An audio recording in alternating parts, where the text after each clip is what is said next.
Crash test dummies come in all shapes and sizes. They may look human, but they're actually guinea pigs for a wide range of impact tests.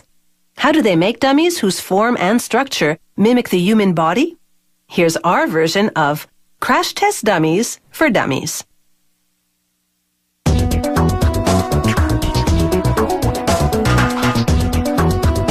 Crash test dummies are designed to take some serious hits.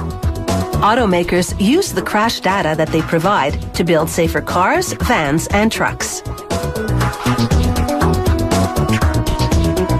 A dummy's anatomy is pretty simple. There's a metal skeleton made of steel and aluminum bones.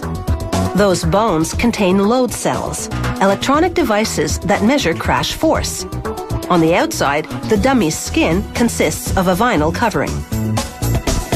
To make the load cells, a milling machine shapes steel bars using a solid carbide end mill. Lubricant cools the intense heat and washes away the metal particles. Using a precision tool called a dial indicator, they verify the load cell's dimensions to within 5/100ths of a millimeter. They install the strain gauge, the component within the load cell that measures crash force. The hair width wires that connect the strain gauges are so delicate that soldering them requires a microscope. The vertebra in the dummy's neck also contains a load cell. The strain gauge they solder inside it measures not just lateral and vertical forces, but also twist or torsional force.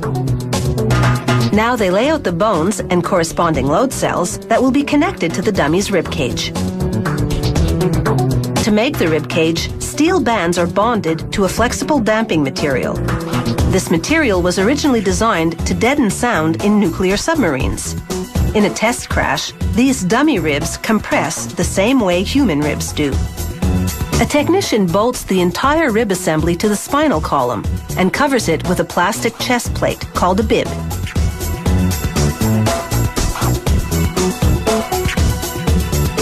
The long bones and load cell forms are inserted into aluminum molds.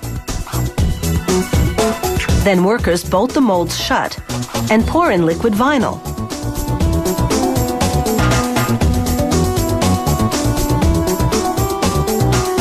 The molds bake at 170 degrees Celsius for 10 to 20 minutes.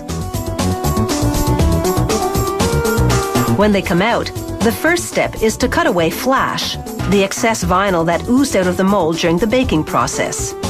Then a technician visually inspects the components to ensure an accurate fit.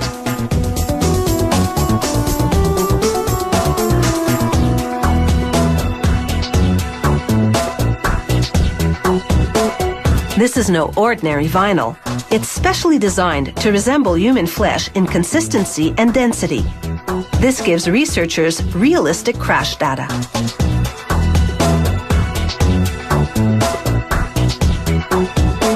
Now they install the bones, starting with this tibia, into their respective vinyl compartments. Zippers allow the engineers to remove the components easily after performing a crash test.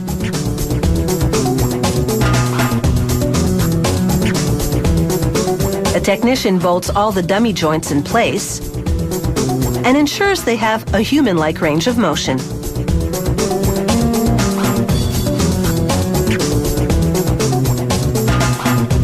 Using a neck compression tool, a technician lines up a load sensor with the neck vertebra and fastens the completed neck assembly to the dummy head. Next up is the dummy's upper body. He bolts the thorax onto the pelvis, the head and neck assembly onto the thorax,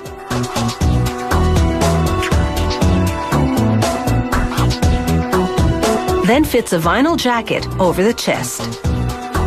Finally, he bolts on the limbs, containing all of those long bones and load sensors. Crash test dummies range in size from newborns all the way up to 102-kilogram adults. This enables researchers to be sure that seatbelts and airbags protect everyone equally well. It took a full 12 weeks to make this dummy, and now he's ready for a life of hard knocks to make traveling safer for all of us.